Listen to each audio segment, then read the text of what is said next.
Hello everyone, this is Alistair from Good Luck Gaming. This is going to be our podcast I've set up. I'm here with my co-star and best mate. Rocco, hey. So this will be mainly probably an advice/comedy podcast. I mean, I don't know if we're that funny, but hopefully it ends up being funny. Hopefully I'll end up bringing this into like a game review channel and review some games and that sort of stuff. But what we're going to do on here is read out questions from listeners and answer them giving our own advice. Hopefully put a bit funny twist on it or just get some banter out of it. You can email us in and with your own questions at goodluckgaming@outlook.com.au. Today, because obviously we don't have any followers because we're lonely and not as cool, we'll start using an app called Girls Ask Guys, and we'll be reading out questions from there and start off from there. Let's go. First question up. Is my friends with benefits hinting at wanting more? I have this guy that I've started hooking up with casually. The last time we hooked up, he said to me that we're going to go places. I jokingly asked where we were going, and he said he didn't want to date though, just screw. I said it didn't have to be about sex all the time. I'm not sure what he's getting at. He seems to be quite interested in talking things outside sexually. I assume this could be what he meant. He started to like kissing me a lot and insisted I kissed me before I left and text him when I got home. Does that seem might be sounding me out as to what feelings are? I don't want to ruin things by suggesting I'd like more, as I'm happy to agreement, but would be open to exploring if more compatible. So what do you think? Okay. Oh, I think that's just typical of a friends with benefits situation, you know? More often than not, someone gets feelings for the other person and then, yeah, someone gets fucked over. That's the way I see it, at least on the basic level. I mean, considering I've had so many friends with benefits, I mean, I'm the coolest around. I guess I have friends with benefits. And oh yeah, you just probably got more expectations. So what kind of happened for you when it's just a nice But how do you know? How do you know when someone is interested in more than dating than to? Oh, that just wants sex. See, you never know. If I knew, then I'd probably have a girlfriend by now. But it's something you're worried about when you're doing it. Somewhat, yes, because the whole situation is because you don't really see them as someone that you want to be going out with in the first place. You know, at least that's how I kind of enter friends with benefits, in quote unquote. But it seems like this girl is happy with doing it. She's not. I think she's questioning whether it's a thing. I'm starting to think that she's actually interested in him. Yeah, that's how I see it as well. And I've had a situation where my friend with benefits started getting a bit more interested in me than I was. Because she seems worried, but in the sense that not scared. Whereas I think if you were in that position, you'd be being like, oh, what should I do to stop this, or back out, or something like that. So it doesn't seem like she's backing out. No. She seems cool with that. His perspective, he might be just enjoying things, and then she might just be reading into it. To me, I think it's the inevitability of you getting closer. I think he's now sees you maybe more of a friend. Before it was just someone he was sleeping with, and now he's kind of getting along with you, and it's once more intimate. But I think it's definitely going to lead into a relationship. So usually, if it doesn't end, then it's going to lead to an end. I mean, if you don't have a reason for not dating someone when you're sleeping with them, I feel like the inevitable is you're going to sleep with them. Yeah, so that's it. To this person, yes, you're probably going to end up dating. But I agree. like what one of the comments said here, just to let it evolve naturally. If it gets more personal, then it's good. Yeah. So effectively, I think it's just going to kind of play out. Just play out. Let it play out. Okay. Oh, this next one's from a guy. What's his name? Selfo664. So I fucked up so hard to a girl who was perfect to me.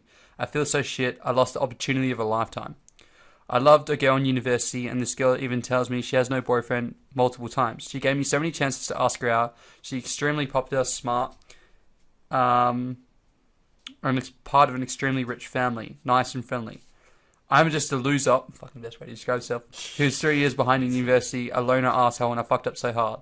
I didn't ask her out, and I really got negative about myself because she was so high up, and I got really mentally sick. I didn't communicate with her, and later on she rejected me. I yelled at her. However, this came to sit at the table beside me. Even after I yelled at her, I just ignored her. She was so perfect to me. She was my first lover. I feel like shit. I will never find a girl like her. I'm 25 and she's the only girl I've ever loved. What do I do? I know I must improve myself, but I feel like the lost opportunity in a lifetime. Will I ever find a girl like that? You done fucked up. I feel like this is James in a nutshell. This is him reaching out. Yeah, I can see that. I don't know. It seemed. That's a tricky one because. I mean, he's 25. Let's face it. I mean, we're pretty much getting that old now. So, like, I feel like he would have met other people before this. Definitely, You'd think so. But like, I feel like sadly. I think he's only invested so much because he hasn't, though. That's one thing. He's like, oh, this girl was so perfect because it was the only kind of friend he had, and like girl that was kind of interested, and now he's regretting it. But I feel like if you get other opportunities, there's always. Oh yeah, more, definitely. I think, or if he hasn't read into it too much and just gone total psycho stalker for a girl that never saw him as more than a friend. But then, okay, let's flip this around. You're the girl, right, in the situation where you've trying to gone after somebody. Let's say you've gone after a girl for a period of time. Yep. You've told her, hey, look, I'm single and stuff, and you're still seeing them and stuff like that. Some stuff goes, and then you kind of move on for them because they haven't asked you out. Obviously, in your head, you're thinking, oh, maybe they're probably not interested, whatever, etc. I mean, as a guy, you would generally have to ask out the girl, which is sexist. A girl should be able to ask out the guy. But, please do. But, yeah, she then has now moved on. I think she's hit that stage. Yeah. And I don't think you can unwind it to get her back. I don't think there's something you can do. Well, I think once you've moved on from your feelings, you've moved on, like... Oh, well, I like to think that if there's feelings there for someone, they're always, like, without reason for, a good reason for them being, turned away, or... I think, feelings always stay there for someone, like... Sorry, unless they've had a big fight or something. But if he's yelled at her, then understandably, I probably want to stop talking to. Yeah, but she didn't seem so pissed off. But I think I don't know. It's a tricky one. You have to be there. I feel like you got two options. He's got two options for himself, which is chase after her and see what you can do. At the end of the day, he's probably going to end up doing that because your heart wants. Even if someone tells you not to do it, you're going to want to go for it more. Yeah. And the other option is there's other people. There's so many other people. You're 25. You're not stuck. And as much as he's saying that, he feels like he's a loser. I feel like he needs that confidence as well, Boost. I think he should not put so much into this one girl. Go on Tinder. And be like me. Be a player. You won't get a girl if you're like him, though. But... Yeah, the way I see it playing out through personal experiences, you probably end up chasing that girl until... You get rejected. You get rejected to the point of... Until she gets a boyfriend and then flirts with you and then rejects you. Oh, if she's... Yeah, don't get me started on that. But yeah, you just have to... See, that's a good lesson in taking opportunities when they are present. It's like, if I could go back in time, there's so many things I go, oh, I wish I just asked this or did this. Stop being a pussy. About it. It's I guess, probably the more term is man up. And go for it. But I don't think it's too late. I think you can just give it a shot if you want. If it's too late, then it's a learning opportunity and there's next time. There's going to be someone. There's, 7 billion plus people in the world. Oh, actually, this next question can be good. So hopefully, I think we answered that. If I haven't lost hope, you can't. Next one's from a girl, Nina Belly. Do you want to read this one? I'll give you a shot. All right. How do you stop loving someone you shouldn't love? Oh, here we go. So y'all are going to think I'm dumb bitch, but here it goes. When I had just turned 18 before my first semester of college, I was using Badoo, and I started talking to this guy. He was 23, sexy, confident, cocky, and he made my heart flutter every time we talked. I went to college without meeting him. We were 8 hours apart, but we talked, texted, video chatted. Every day, he'd get jealous and possessive when I went to college parties, or he'd hear my phone ding from texts I didn't mind so much. I like when guys are possessive and dominant. One day, he said, I have to tell you something. He said, I love you without hesitation. I said it back, and I knew it was true. I did love him. First love. But fast forward, since I was in foster care, during the break placements were always different and never close to him. So we never met up, and GFCS, whatever that means. Eventually he had me drop out because I was too far for my caseworker to see me, and they were paying for my college, food, everything. I was put in an apartment, still not close to him, 3 hours away. Our distance caused trust issues. We were on and off. We both had relationship in between. I was even proposed to. He got engaged to a girl. He got pregnant. She aborted and left him. She wasn't ready. But we always came back to each other. We loved each other, but we never stayed together because distance. A few months ago, he contacted me. I had a bad relationship. Man, this is a fucking disaster. I know, was right? in an unhappy relationship. Just with a abort pregnant girl. ship. This is my case on this so far. We talked about getting this back together, but I knew soon as that girl had her baby, he'd run back because he wants the baby so bad, and he did. Now they're engaged and getting married, and I'm heartbroken. I've never even met him. Help me. Yeah, get some help, please. Yeah, I mean, she's never, met this guy? Never met this guy. I thought she said she was, like seeing him and her Just phone would go texting. off. Her Just phone... texting. Oh, so they were on Skype or It was something a and her long phone was going distance, off. Sort of. See, that's That's, because to me that's that's just crazy. I mean, get some help, please. I mean, even if you did see someone, long distance never works. You have to have a built relationship beforehand You'd have to and have a plans long of it one, going together later on. Oh, sometimes it works, but yeah, I'm guessing more often than not it breaks apart because, yeah, like she said, trust issues end up becoming a thing, and you need that intimacy, that affection from the other person. But I feel like also your first love is like drunk goggles permanent. Actually, Yeah. love goggles, really. That's why I call it puppy love. Yeah, like you can go head over heels for the person, and I feel like they're always going to matter. And I don't think she's had, this is going to sound mean, a proper relationship. Like she was saying that they, got asked to go engaged and stuff. But like, how close can you be with someone who you haven't met? Yeah, I think she's dwelling on it because I think it sucks knowing someone you've cared about. It's like if I knew one of my exes were getting married and like having kids with people and stuff like that, I'd be still pretty gutted on a couple of them. I think that there's also the fact that she's actually never met him, so they've never met. So it's. I think she's using that though. I think she's using it that. I haven't met him. If we met, we would have been great. But she also probably, I agree. But she probably also sees him in a different way that if she were to actually meet him, it'd be probably completely different to her expectations. She's built up those expectations of this Prince Charming. Fantasy, and that's what girls tend to kind of do. Yep. And that fantasy is never going to be broken because she's never met him.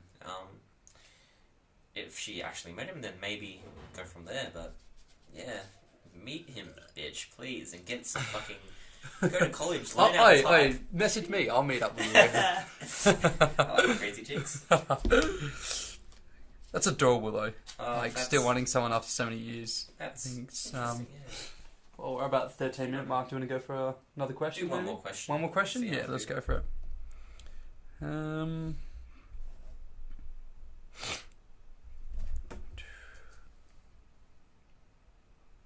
Okay, this was going to be interesting. I feel like we're going to have different opinions on this one.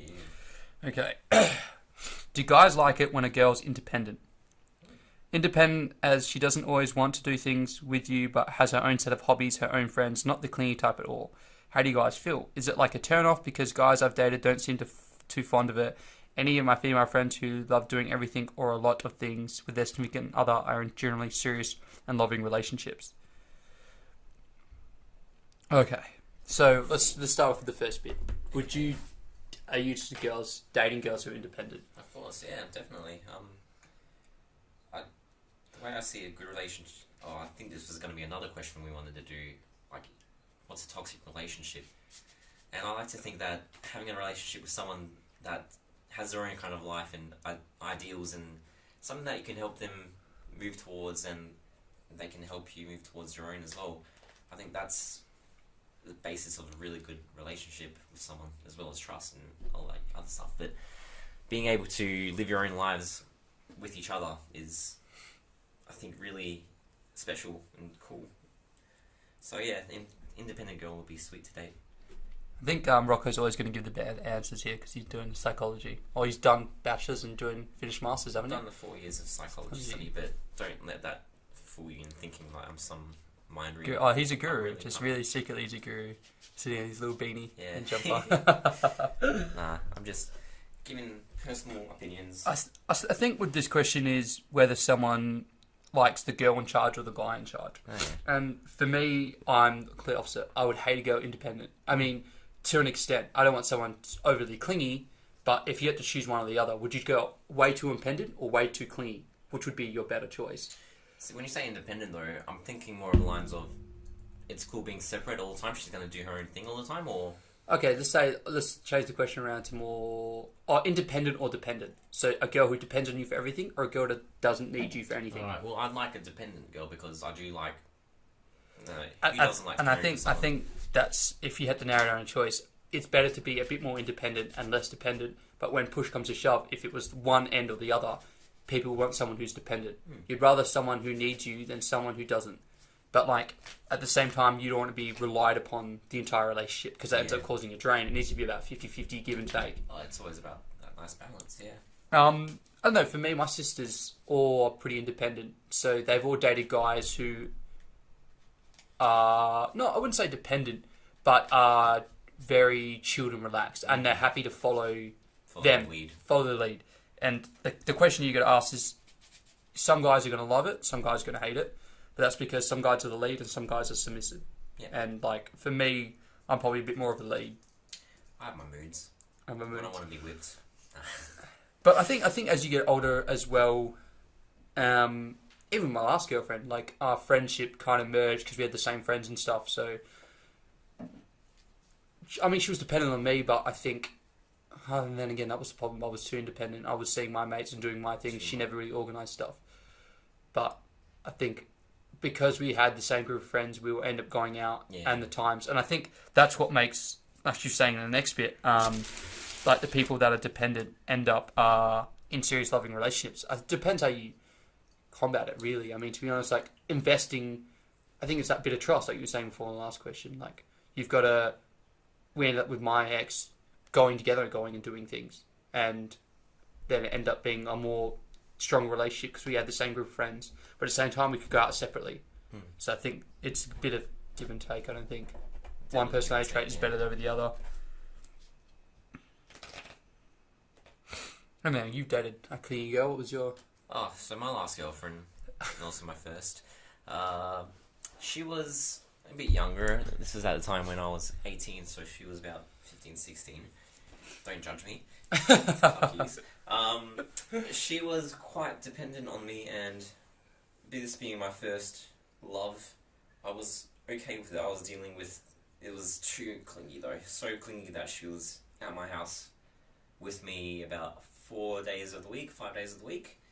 So I rarely got time to myself, and this is where issues started coming out. We ended up staying together for 2 years, so I can handle my fair share of crazy. But yeah, there is a point where clinginess, you need your time apart. You really do. It's unhealthy. I think that's really unhealthy. Yeah, being too dependent. But I think dependent on the part where she wanted to cut everything else in your life just to have her. See, that's... It's good constructive and bad. deconstructive Yeah. dependent. Like a girl could be dependent and want you to go out with your friends and then want to be with you though still. Like That was definitely unhealthy dependent. It was like... She wanted you all to herself because she was scared of losing you to anybody, And which is where the dependency come from. Yeah, but it got to that stage where